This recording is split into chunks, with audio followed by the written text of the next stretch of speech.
Welcome back, everybody, to the Minnesota Vikings franchise rebuild on Madden 23. It is Season 2, and we are trying to figure out who is this team at the trade deadline. Is it time for us to think about trading some more veterans, getting more aggressive about rebuilding this team? That is probably the case. Could we see Eric Kendricks be traded today? That has a real possibility. Danielle Hunter at 28 years old might have some trade value. I don't know. Deconstructing my favorite team here isn't the most fun thing to do, but it might be necessary to see this team take the necessary steps forward. A couple things, though, like I don't feel like we're getting all we can out of Dalvin Cook right now, and I think a big reason is without a strong interior line in this game. I think we've seen this in past series I've done. It is tough to have your running back be successful. It's an okay line, but it's not built to be good at running the ball. And you don't have any like high quality linemen at all. And especially here in the interior, things could use some work. So do you consider trading Dalvin Cook? I think you have to at least entertain the possibility. So it's kind of been a rough season so far. We're 1-3 on the year. We do have a couple good things going for us right now. We have seen the rookie Quan Alexander definitely make some plays, and I want to continue getting him some playing time. Apparently, if I list him at running back, I can move him to receiver, at least in the games that we're watching. So he can have more of a hybrid role there. But then you have to count on... See, here's the weird part, like auto subs in-game don't work. But if I list him at running back, he'll at least play running back a little bit in simulating. So it's this weird world where the game exists in two universes, the simmed universe and the watched universe, and sometimes you have to juggle that. We got some talent points, though, built up here, and we should probably look to maybe buy this X Factor ability here. I don't even know if we have X Factors right now outside of Jefferson. But it's the first part here. Kind of weird they make you buy that to have the ability. But I'd like to get some run block power here. I think more so, like, you worry about power beating you in the running game, not so much finesse. So I don't really see the need to go down this side of the talent tree. But I think we should focus on the offense. If this team's going to go anywhere, it's because the offense can figure out a few things. Awareness for offensive linemen, like that might be worth it as well. Like, I always try to have a good line here in these series. It just makes everything easier. It kind of sets the difficulty level of everything you do. And I'm able to buy the, no, I can't yet. This is 90. But soon I can buy weight room. So that strength boost, Madden's a weird game. Strength is a rating that really only comes into effect in the run game. Strength doesn't really matter in the passing game. So getting a boost in strength is nice for the running game, and that +4 will make a big deal when you're talking about a line like we have. Bradbury apparently has 90 strength, but still struggles with pass block power. Run block power is okay. So I think what the game plan is today then will be to, let's watch at least part of this Browns game, see if we get to 2-3, and then we have to get to the Week 7 game against the Chargers, and that's our last game before the deadline. What's our record? How does the North look? And then we set our trade deadline plan. We got a breakout D lineman, though, for this week, and we'll be talking about Josh Ballard, the rookie first-round pick. First pick of the entire series. Really want this pick to work out because I took him over a potential franchise quarterback. I wasn't exactly trying to swing for the fences with this selection. I just thought Ballard would be solid. He's strong, and I like the athleticism at his size. I think that gives him a chance to be pretty good. But right now, he's a work in progress. Let's give him a boost to his power rushing now. He might lose the scheme fit status. But you got to do what you got to do to get that +3 power. One of my objectives here soon needs to be to fine-tune the XP sliders a bit. I don't want to wait too long before doing that. James Russell was on display last episode, and he really didn't have a bad game. He was productive for us. Doesn't feel like showing up to say hello here, probably because I'd rather have Brandon Beasley on the team. But hey, Russell can still be a solid player for us. I'll go possession. I like seeing those like 10 ratings here pop up. Vertical for Irv Smith Jr. All kinds of ratings going up. And anytime we can make these offensive linemen better is a plus. Here is Ezra Cleveland. Oh, wow. Something else to think about here. Danielle Hunter's deal is up after this year. 28 years old, looking for a 4-year deal, $70 million. Star Dev. Dantzler is set to be a free agent. We got Garrett Bradbury as well. Kirk Cousins. We are projected to have $92 million in space next year, and that's, Kirk's money coming off the books and not having a bunch of these high-quality starters. So, we should have a bit more flexibility this coming year, I would imagine. Oh, Quan Alexander isn't playing in this game. A dislocated wrist in practice. He's like the one guy I really want to see. But we'll upgrade the rookie now. It's Steve Ventura. 73 overall. There's a power upgrade for him. Rookie out of Georgia. Think he has a chance to be pretty good. Still looking for that first NFL sack, though. And then what do we have? An Andrew Booth Jr. 77 overall, plus to press, man coverage, play rec. So we're going to see Andy Dalton here start for the Browns. They did draft somebody in this last draft, but he doesn't have any tag that's going to give him depth chart priority yet. So at 66 overall, he's still a backup, but we'll see if he starts at some point. If you're wondering where Watson is in here, I dropped ratings to simulate a suspension, and now he's gone. So Andy Dalton is the quarterback until further notice. Interesting. I just noticed this when I was messing with the depth chart a little bit. Eric Kendricks has the trade target tag. So it seems that, with this tag system now, if this were a CPU-controlled team, Kendricks would be on the block. And maybe they have some sort of formula in there that factors in, expiring contract, age, rating, trying to make it so the CPU understands when there's more value in trading a player as to holding on to him.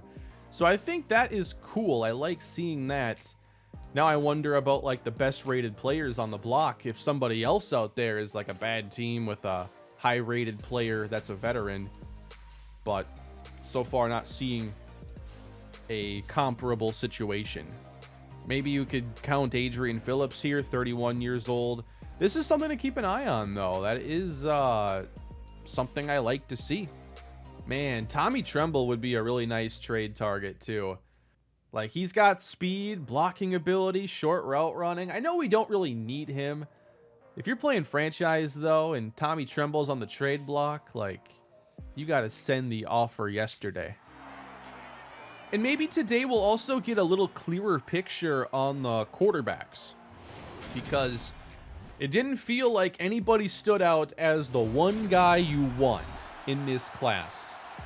But maybe as some more ratings get unlocked, we will find that player. Let's get underway. I'm planning on probably watching the first couple drives for this game, for each team, and then simming a bit just to hopefully fit 2 games into this episode. So it's Andy Dalton back to pass on first down with a wide open man, David Njoku. 34 yards, what a call. And that was a nice smooth play as well. So now in this offense, it's Andy Dalton and Amari Cooper, just like a couple of years ago. I believe that combination helped them get a win over the Vikings, if I'm not mistaken. Yeah, what's happened here in these Vikings-Cowboys games? I think the Vikings have beaten Prescott, but they've lost to him, I think, as well. And they lost to Andy Dalton, and they lost to Cooper Rush. That's really annoying. Njoku inside the 25 now, first down. Looks like he's going to be a problem.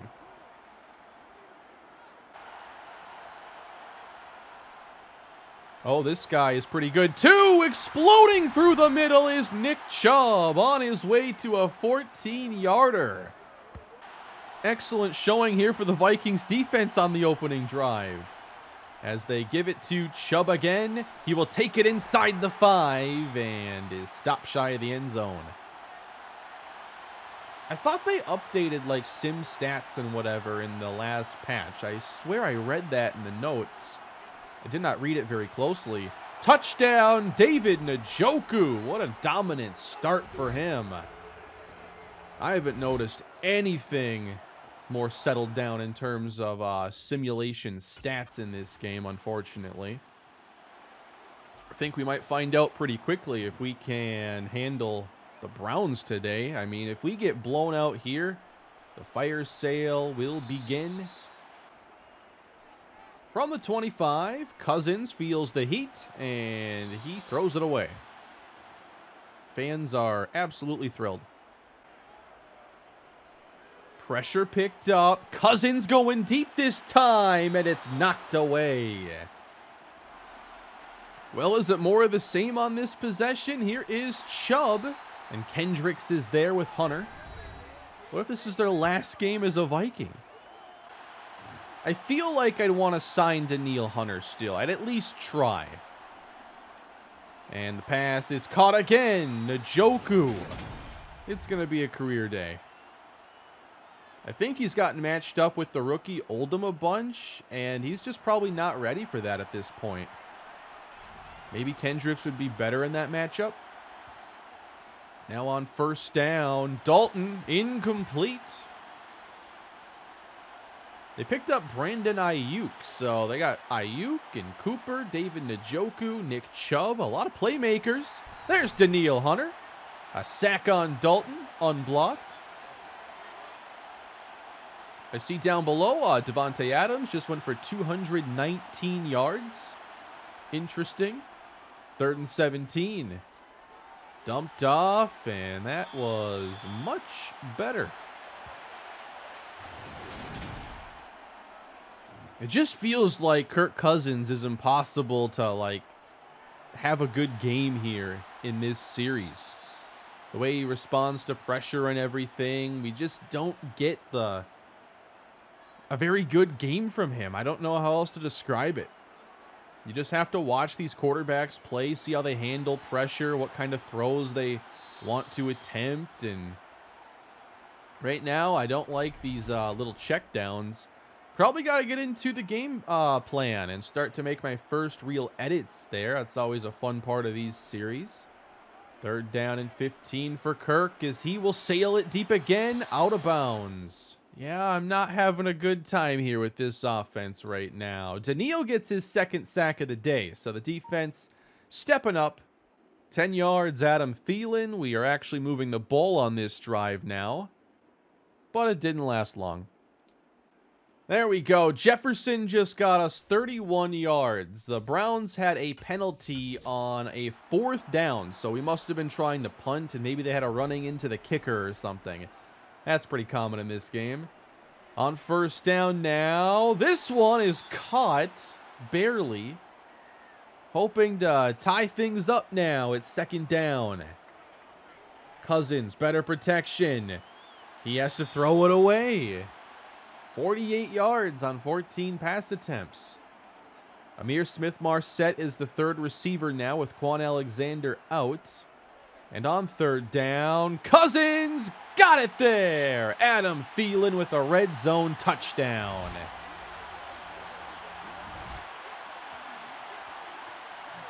Cleveland just picked up an interception, a 27-yarder from Amari Cooper, and now they find themselves with a chance to take the lead before halftime. Jeremiah Owusu-Koramoah gave them the football. Now they have 32 seconds on the clock. Let's see if the Vikings defense can hold them to a field goal try as Dalton is in trouble and it's broken up by Dantzler.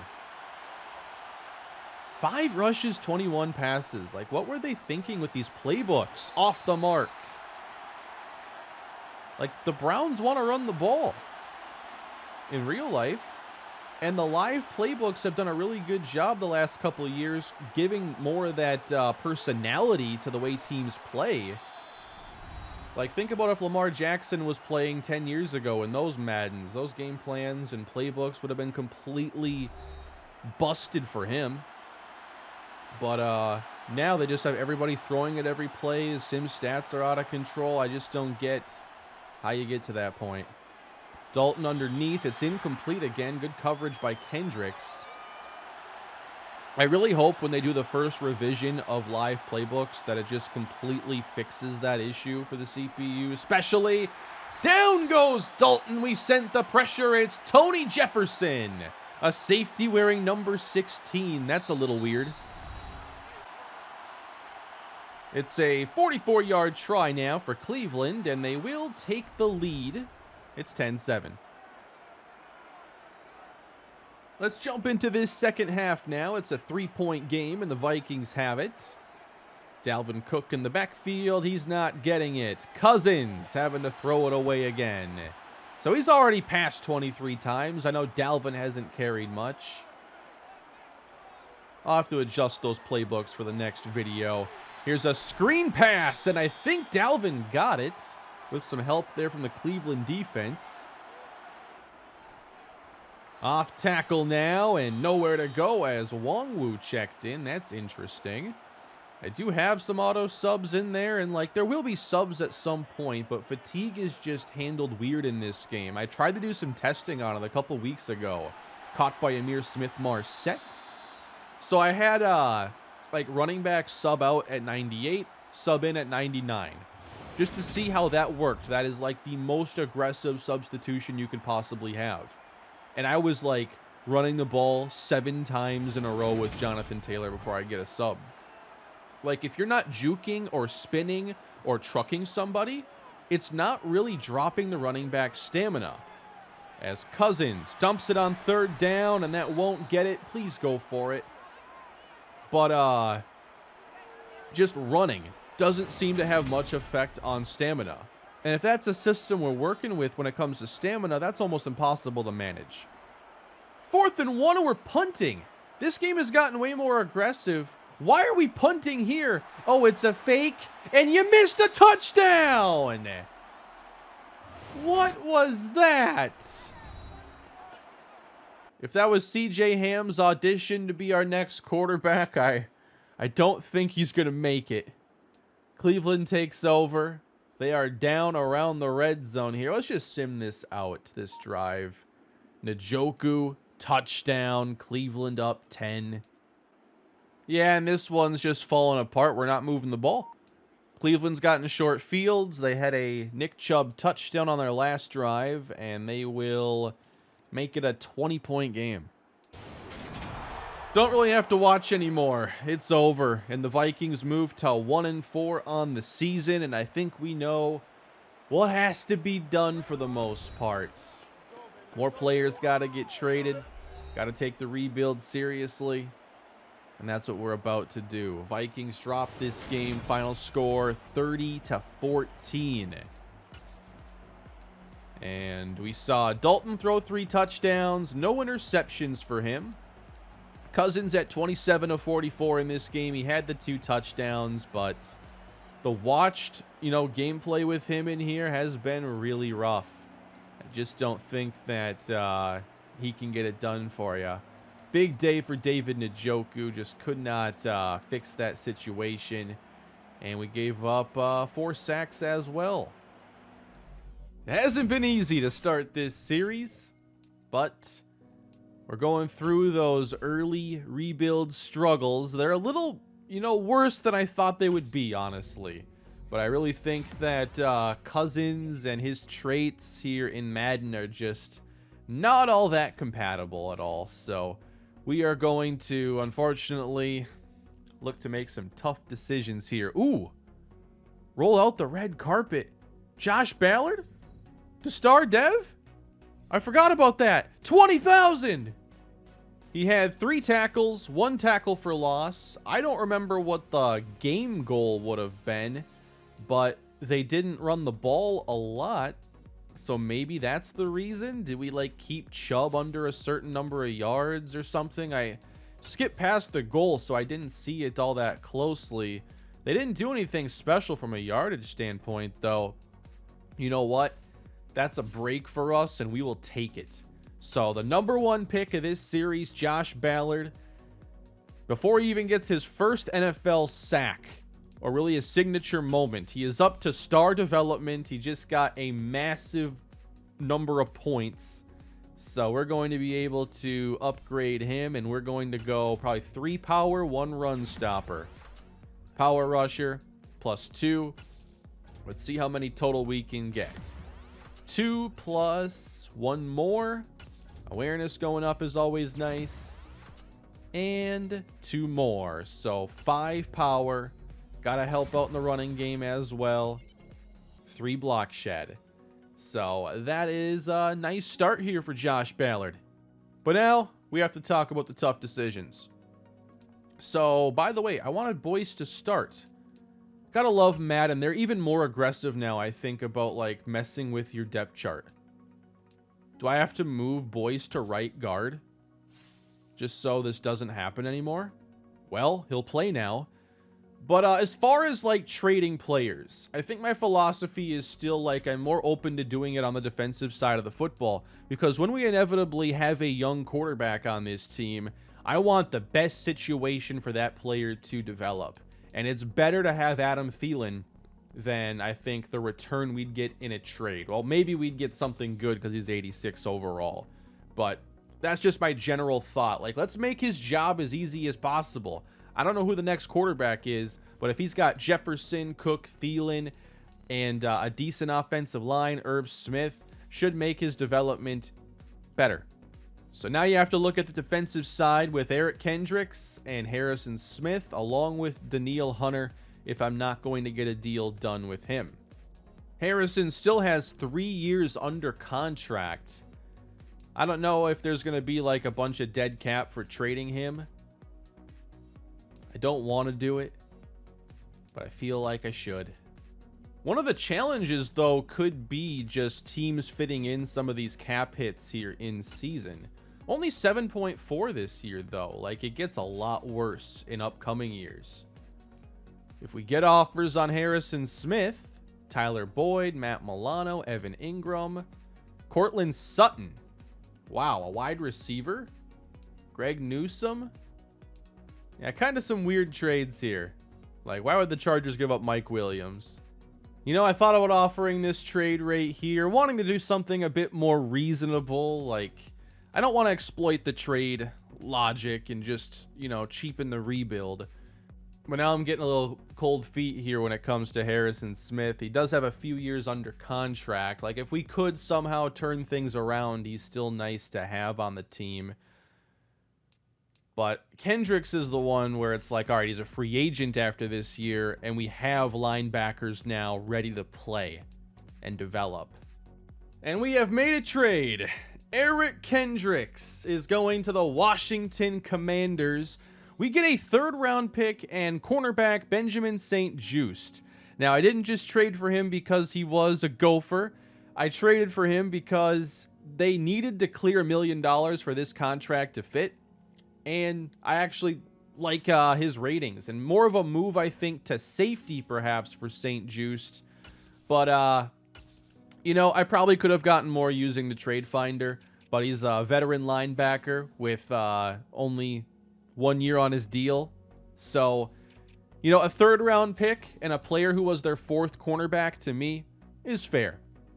So we bring in Benjamin St-Juste now. 25 years old, back in Minnesota.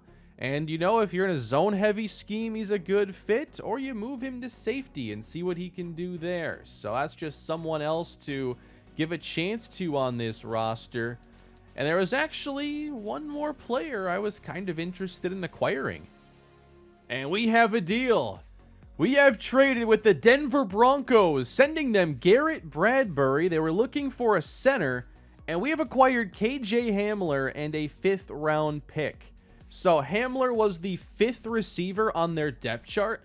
I'm really intrigued with KJ Hamler here in game, in real life. I think that it makes our receiving group even deeper, and it gives us a different archetype of receiver because we don't have that true like deep threat and really high speed guy. I don't think Alexander is going to be that. I think he's just a fast slot. He doesn't have the deep route running right now or the release. KJ Hamler, I guess he could use a little bit of work with the release as well, but he's just a better all-around route runner. And this gives us more speed in the offense, and I would be interested in signing Hamler. But either way, Bradbury was done after this year. Hamler's done after this year. So we just swapped the players. Hamler has had 900 plus yards in this series, but has not played at all this season. So why not go get a speedy guy with some ratings that can still get better?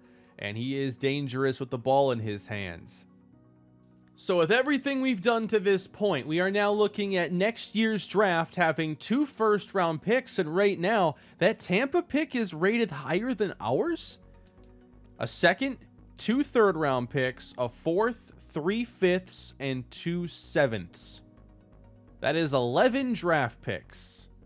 Pretty good collection there. So if we do want Hamler to come back, we'd be looking at having to offer him a 2-year contract worth about $8.5 million. I am fine with that. Let's see him play before I offer a contract, though. Cameron Dantzler. This isn't going to be a huge deal. He's only a 78 overall, but he doesn't have a lot of interest in us, so we're going to have to increase the money a bit, and I am fine with that. We'll see how high we really have to go, though. This would be 5.5 a year. What if I drop this and now we make it just a nice 3-year 15? What does he think? Okay, that's done. Can't talk to Ezra Cleveland yet, but that shouldn't be a big deal, and I might make that multiple years as well. KJ Osborne's a free agent after this year, but I think that trading for Hamler probably has us going in that direction instead. And then for Daniil, I mean, we should probably start to negotiate now, considering the interest level is not good. He wants the Super Bowl chase. This would be $19 million a season here. Cap hit spikes at 20 in 2027. Let's make an offer. And he would rather free agency than that deal. We'll still come back to Daniil and see what it would really take because, you know, if we didn't sign him, we'd have more money to maybe go get one of the better offensive linemen available. If somebody were, like historically, we don't see the best linemen become free agents. I don't know how it will be in this game overall.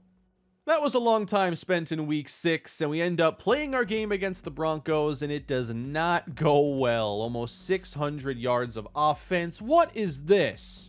Russell Wilson, perfect quarterback rating, 6 touchdowns, 463 yards passing, 87 completion percentage. Wow. At least Dalvin ran for 100 yards, I guess. Tim Patrick had 5 touchdowns. What is the NFL record? You know what? We'll check it in a second. 100 plus yards for Quan Alexander, 100 plus yards for Albert O.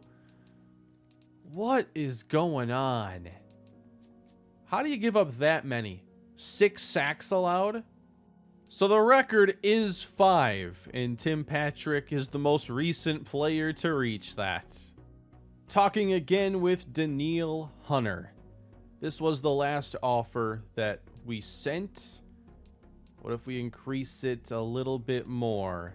This would give an extra $2 million over the deal. We increase the bonus a little bit. Doesn't like that one either. And now we can no longer work out a deal with him. So I think that makes it clear now that we have to trade Daniil Hunter. Now that's unless I feel like franchise tagging him. And I might even go with that. If I franchise tag him, I could still trade him next year, too. I have plenty of picks for this current season. So, you know, you're always just... I'm preparing for that outside chance that next year things come together in a good way.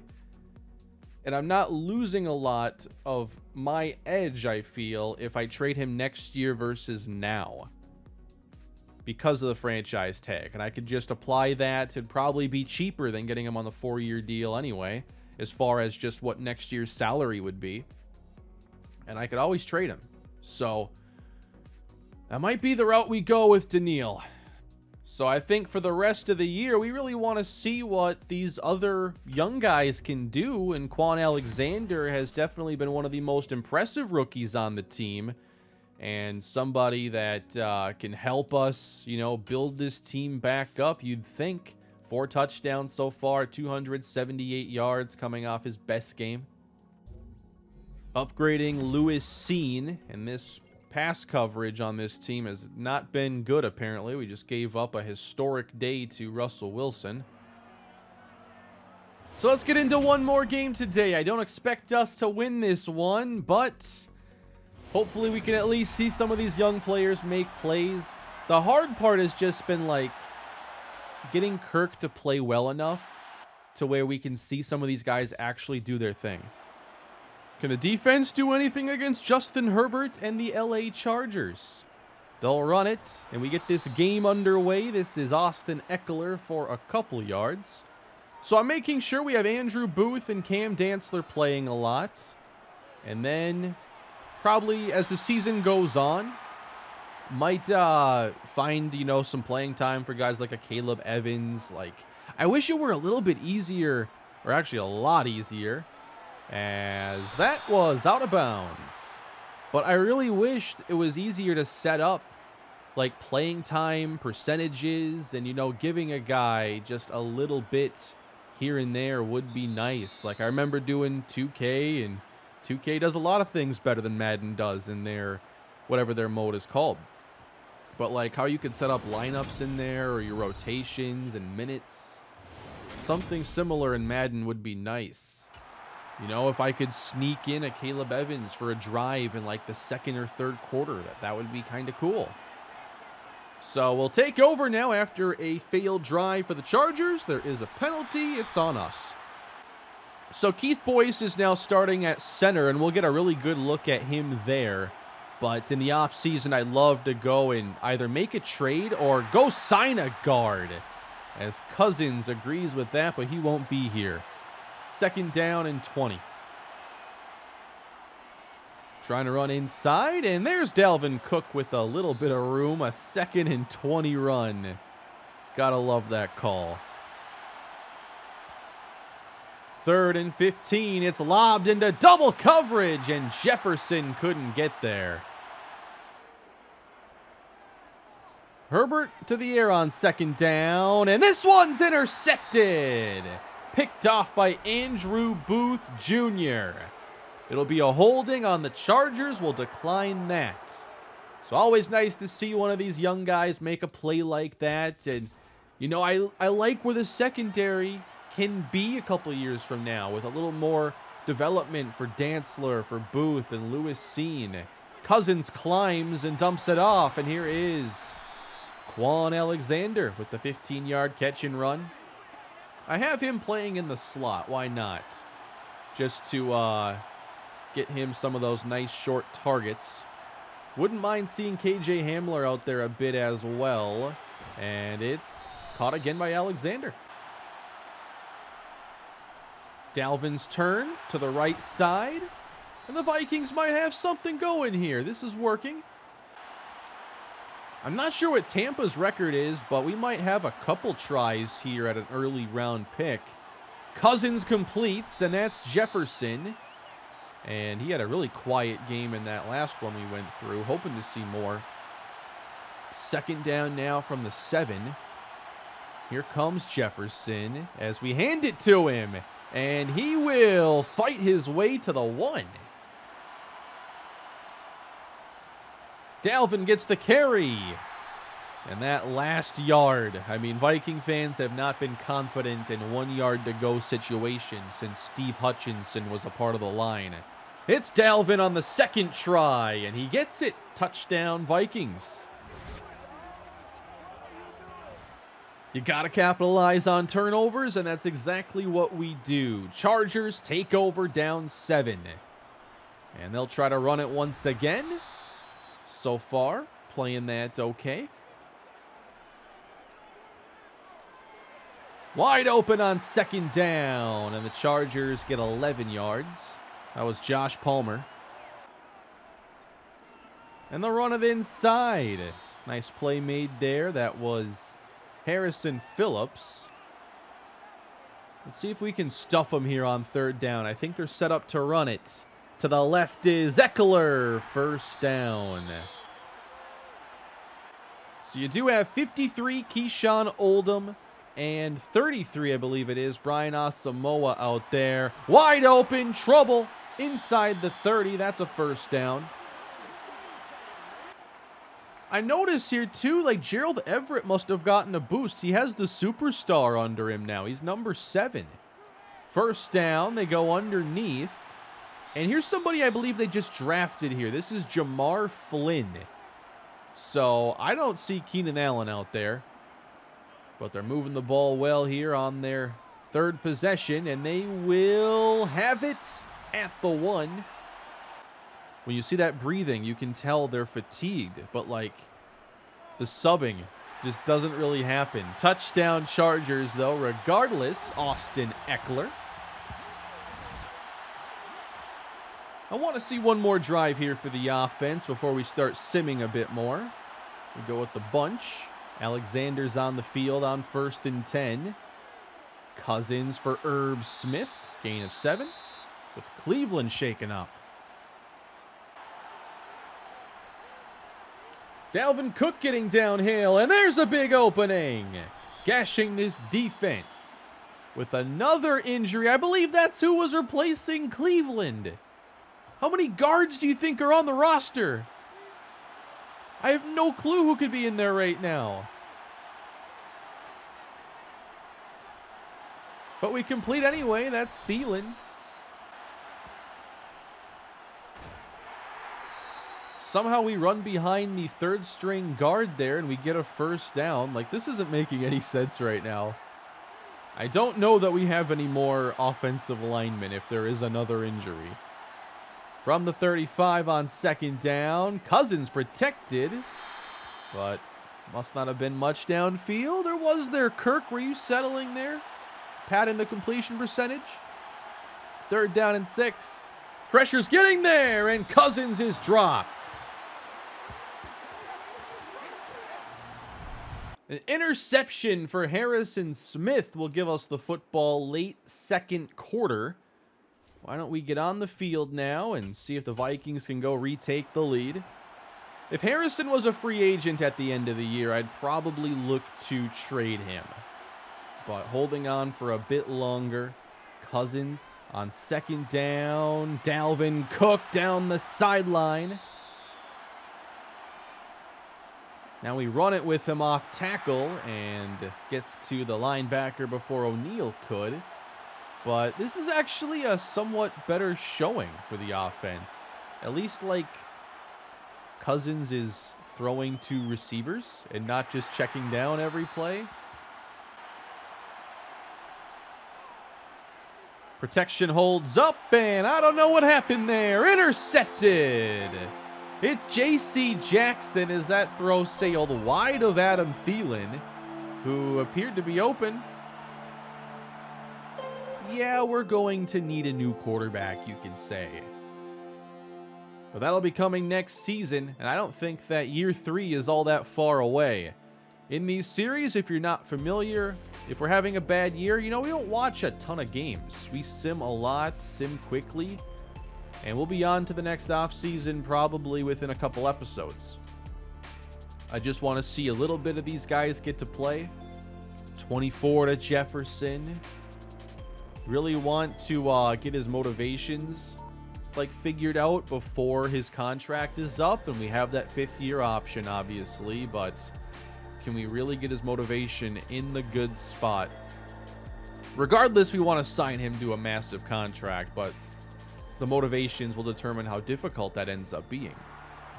The Chargers have taken control of this game. It's now 21-7, and KJ Hamler is now in the game. He's off screen. But on first down, Cousins! That was dangerous. KJ Hamler wears number 1. He's next to Quan Alexander here, bottom of the formation. And here is Cousins. Bosa's there. Got to get out of trouble. 3rd and 10. Better protection. We check it down and get the first with Dalvin Cook. All right, down there. It has Tampa at 3-3. Like, why would that be a top 5 pick right now? Yeah, we're definitely going to be worse than them, you'd have to imagine. That was a really expensive collision right there. That was Joey Bosa and Khalil Mack tackling Dalvin Cook. A lot of money in that one tackle. 2nd down and 12. Better protection. Caught. Justin Jefferson. KJ Hamler had the best view of that one. 1st and 10. Khalil Mack just destroyed Christian Darrisaw. It's just not fair. I know we have some potential here with these tackles, but it is a mismatch. All the way around the edge. Even Dalvin, like, barely slowed him down. 2nd down and 17. Man, why did you not throw it to Alexander there? We all saw him there open. Instead, you throw it later to a receiver with less running room. 3rd and 16. Cousins with time, looking deep. Incomplete for Jefferson. An Andrew Booth interception has given us a short field and a chance to get back in this game. But it's 3rd and 6 for Kirk Cousins. Sailing one. It's caught. Touchdown. Irv Smith. One of the best throws from Kirk Cousins all day. And maybe we are in this game after all. That's what happens when you can protect him, I guess. All right, you have my attention. I'll watch this play out, see what the Vikings do. 21-14. The Chargers wouldn't be like a team to blow a 4th quarter lead, would they? Austin Eckler into the open field. That's a good start. Underneath and caught. Again, 1st down Chargers. But come on, these Chargers games, in the 4th quarter, they never get all that interesting, do they? When they have a lead, they tend to manage it well. They certainly make their kicks and play sound football. Eckler. That's better. That's Asamoah and Seen. Where's the pass rush, though? I feel like we're not even getting it from Hunter as much as I would like to see or expect. And interior-wise, it's still just really rare. And that's the pass rush that I think is really valuable in this game. 3rd down. Wow, what a play. That's Oldham. The rookie linebacker comes up on 3rd and inches to make the stop. 54-yard try now for a Chargers kicker. Gets it away cleanly. And it sails wide right despite enough leg. And the Vikings take over down by 7. How is momentum on the Chargers side? They had an interception, we scored a touchdown, and they missed a field goal. Their fans would be terrified right now. Play fake Kirk Cousins. Wide open Irv Smith. Right before Bosa probably flattened Kirk in the pocket. Oh, he didn't hit him late. Cousins on 1st down. Dishes it out, and that is incomplete. They're all over Irv Smith that time. Cousins. This is not working. He is sacked again. Now, when you see that little short drop, you know the ball is supposed to come out fast, and when it doesn't, I get really worried. 3rd and 17 now. Chargers trying to get the football back. Floating one. No, Russell. He couldn't find it. And the Chargers will get the ball back. A sigh of relief for those in Southern California. Oh, come on. Eckler. He's got room. Gets a block for a moment. And if Seen didn't slow him down, he might be off to the races. 5 minutes to go in the ball game. really soft box here. Wow. But they throw it with 8 in coverage. Should not allow an easy catch like that when you drop 8. What's the point? A fake on second down. Herbert wide open. This is going to be a first down, Chargers.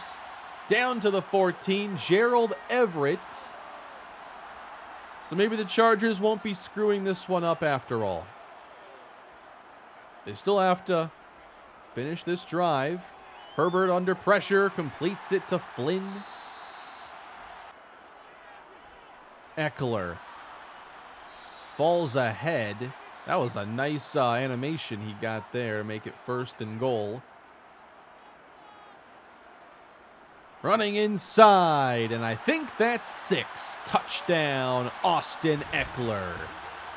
And the Chargers go up 2 scores. Khalil Mack's in the zone. Is that bad? Vikings have 2 minutes left to go. Here's Mack. Deep ball from Kirk. Incomplete for Alexander. We have not seen KJ Hamler make a reception yet, but he should be out there. Cousins forced to check it down again. Yeah, when they're in the zone like that, you're going to be in trouble until you take them out.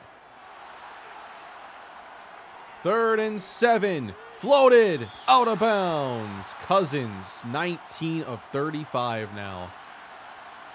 And this could be the ball game right here. Bringing pressure. Cousins floats, and it's through the hands of Dalvin Cook. Morale for this team cannot be in a good spot. This is not working well. If we had coach firing on, I would definitely be on the hot seat. You know, one of these times to shake up the series, I might have to put coach firing on just to have that risk of maybe having to move on to a different team. Like, I've never done a series where I've taken over a different team. I'm intrigued by the concept, but like, you know, I always have the traditional plan of just playing with one team for a long time. And in this case, we're starting off the series. Looks like 2 years of really rough football. And you'd love to just have more positives to take away from it.